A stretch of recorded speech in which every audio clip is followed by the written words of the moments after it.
Hello friends, Takshashila Gurukul ఛానల్కి స్వాగతం. మీరు మా ఛానల్ని సబ్స్క్రైబ్ చేసుకోకపోతే దయచేసి వెంటనే సబ్స్క్రైబ్ చేసుకోండి.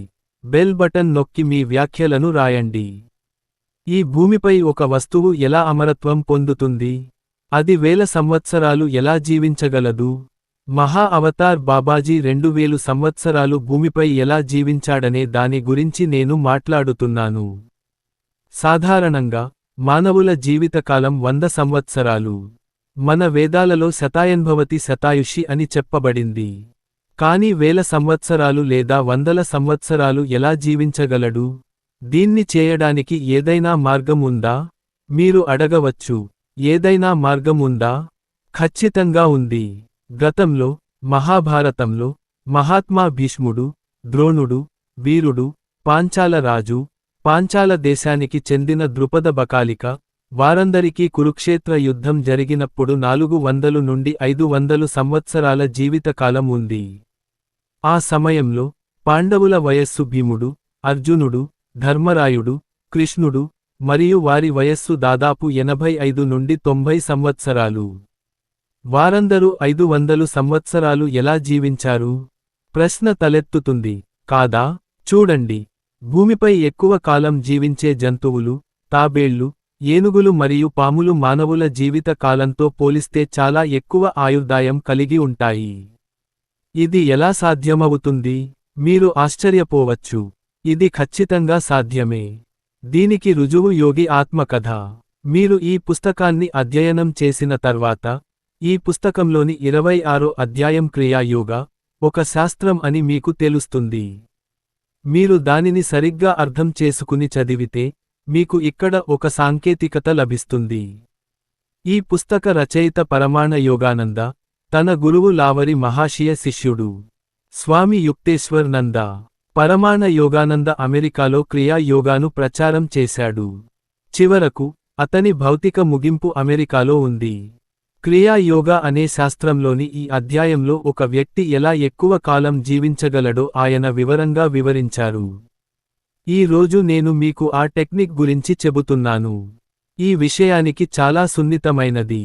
ఒక ఆరోగ్యకరమైన వ్యక్తి రోజుకు 21,600 శ్వాసలు తీసుకుంటే, ప్రతి 4 సెకన్లకు ఒకసారి శ్వాస తీసుకుంటే, ప్రతి 4 సెకన్లకు ఒకసారి శ్వాస తీసుకుంటేనే ఒక వ్యక్తి 100 సంవత్సరాలు జీవిస్తాడని మీరు అర్థం చేసుకోవాలి. అతను ప్రతి 2 సెకన్లకు ఒకసారి శ్వాస తీసుకుంటే, అప్పుడు ఒక వ్యక్తి 50 సంవత్సరాలు జీవిస్తాడు. గుర్తుంచుకోండి, ఒక సంవత్సరంలో 21,608 360 సమానము 77.76.000 శ్వాసలు తీసుకుంటారు. సాధారణంగా ప్రతి 4 సెకన్లకు ఒకసారి శ్వాసించే వ్యక్తి ప్రతి 8 సెకన్లకు ఒకసారి శ్వాస తీసుకుంటే, అతను ఒక రోజులో 10.800 శ్వాసలు తీసుకుంటాడు. లోపలి నుండి ఒక వ్యక్తి 100 సంవత్సరాలు జీవించగలడు మరియు బయటి నుండి ఇది ఒక శాస్త్రం. అతను ప్రతి 16 సెకన్లకు ఒకసారి శ్వాస తీసుకుంటే, అతను ఒక రోజులో 5400 శ్వాసలు తీసుకుంటాడు, అంటే లోపలి నుండి 100 సంవత్సరాలు. బయటి నుండి ఆయుర్దాయం 400 సంవత్సరాలు. మీరు ప్రతి 32 సెకన్లకు ఒకసారి శ్వాస తీసుకుంటే, మీకు రోజుకు 2700 శ్వాసలు ఉంటాయి. ఆయుర్దాయం లోపలి నుండి 100 సంవత్సరాలు, బయటి నుండి 800 సంవత్సరాలు. మీరు ప్రతి 1 నిమిషానికి ఒకసారి శ్వాస తీసుకుంటే, మీకు రోజుకు 1350 శ్వాసలు ఉంటాయి. ఆయుర్దాయం లోపలి నుండి 1000 సంవత్సరాలు. మీరు పూర్తిగా శ్వాస తీసుకోవడం మానేసి కుంభకం చేస్తే, మీరు ఎన్ని సంవత్సరాలు కావాలంటే అన్ని సంవత్సరాలు జీవించవచ్చు. ఇది శాస్త్రం. మహా అవతార బాబాజీ 2000 సంవత్సరాలుగా ఈ భూమిపై ఉన్నారు. ఆయన అనేక మంది సన్యాసులకు దర్శనం ఇస్తున్నారు మరియు క్రియా యోగాను బోధిస్తున్నారు. ఆయన కాంతి రూపంలో కదులుతున్నారు. ఆధ్యాత్మిక మార్గదర్శకత్వం అవసరమైన వారికి ఆయన మార్గనిర్దేశం చేస్తున్నారు. అలాంటి వ్యక్తి ప్రపంచానికి క్రియా యుగాన్ని ఇవ్వడానికి సిద్ధంగా ఉండాలి. ఆయన ప్రపంచానికి ఆధ్యాత్మిక మార్గదర్శకత్వం ఇవ్వడానికి సిద్ధంగా ఉండాలి. బాబాజీ దర్శనం ప్రపంచానికి ఆధ్యాత్మిక మార్గదర్శకత్వం ఇవ్వడానికి సిద్ధంగా ఉండాలి. బాబాజీ దర్శనం ప్రపంచానికి ఆధ్యాత్మిక మార్గదర్శకత్వం ఇవ్వడానికి సిద్ధంగా ఉన్నవారికి మాత్రమే ఇవ్వబడుతుంది. ఆయన దర్శనం చేసుకోవాలనే బలమైన కోరిక మీకు ఉంటే, తెల్లవారుజామున 3 గంటలకు బ్రాహ్మి ముహూర్తంలో లేచి, మీ చేతులు, కాళ్ళు మరియు ముఖం కడుక్కొని, మీ ఇంట్లో బాబాజీ అందమైన ఫోటో ఉంచండి. ఫోటో ముందు దీపం వెలిగించి, దాని ముందు కూర్చుని, తెల్లవారుజామున 3 గంటల నుండి సాయంత్రం 5 గంటల వరకు నేను మీకు ఇచ్చే మంత్రాన్ని ఏకాగ్రతతో జపించండి. ఓం శ్రీ ఓ గురుభ్యో నమః అనే మంత్రాన్ని జపించండి. మీరు ఖచ్చితంగా గొప్ప అవతారమైన బాబాజీ దర్శనం పొందుతారు. మీరు ఆయన దర్శనం పొందే వరకు జపించడం కొనసాగించండి. ఆయన వేల సంవత్సరాలుగా భూమిపై ఉన్నాడు.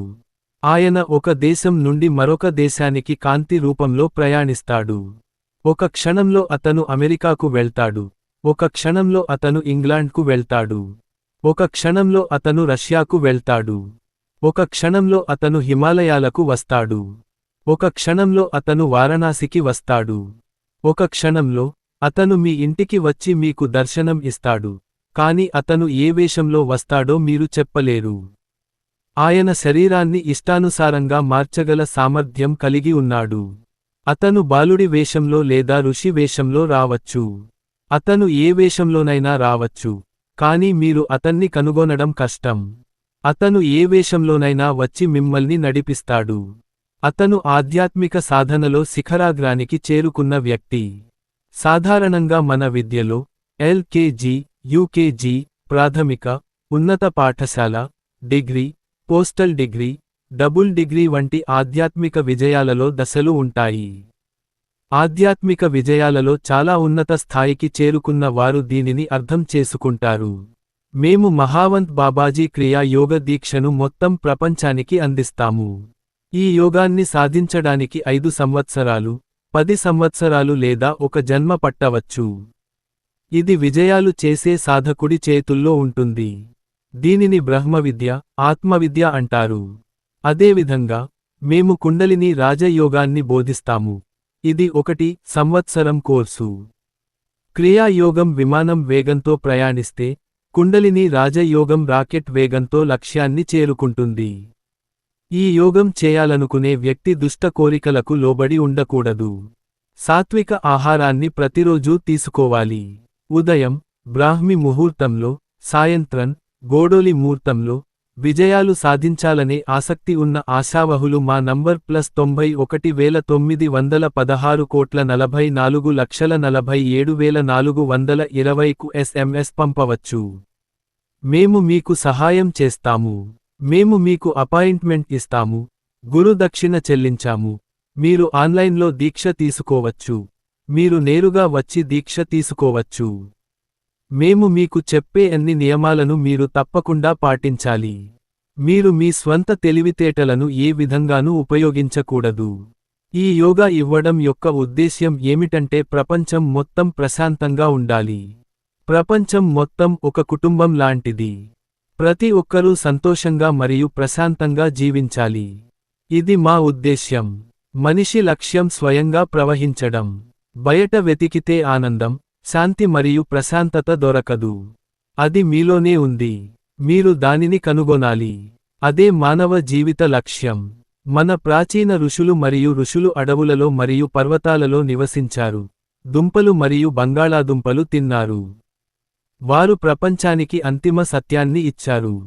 అదే వేదాలు, ఉపనిషత్తులు, భగవద్గీత మరియు పురాణాలలో అద్భుతమైన జ్ఞాన నిధి ఉంది.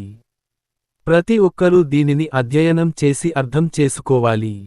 ప్రపంచం శాంతి మరియు ప్రశాంతతతో ఉండాలంటే మీ సహాయం మరియు సహకారం అవసరం. భారతదేశం అంటే ఏమిటి? భారతదేశం అంటే ఏమిటి? భారతదేశం యొక్క జ్ఞానం ఏమిటి? ప్రపంచం దీనిని తెలుసుకోవాలి. ప్రపంచంలో ఏ జ్ఞానం ఉన్నా, అది భారతదేశం నుండి పోయింది. భారతదేశం అన్ని జ్ఞానాలకు నిలయం అని గుర్తుంచుకోవాలి. భారతదేశం అన్ని జ్ఞానాలకు పుట్టినిల్లు. జ్ఞానం అంటే ఏమిటో మరియు విద్య ఏమిటో ప్రపంచానికి తెలియని సమయంలో, భారతదేశంలో వేలాది వేద గురుకులాలు ఉండేవి. ప్రపంచంలోని అనేక దేశాల నుండి విద్యార్థులు వసతితో సహా ఉచితంగా ఇక్కడికి వచ్చి విద్యను పొందేవారు. ఉదాహరణకు, ఓఎం, ధన్యవాదాలు, ఒక చైనీస్ విద్యార్థి. మన పురాతన జ్ఞానాన్ని పొందడానికి దేశం నలుమూలల నుండి మరియు విదేశాల నుండి అనేక మంది ఇతర విద్యార్థులు వచ్చేవారు. శుభాకాంక్షలు.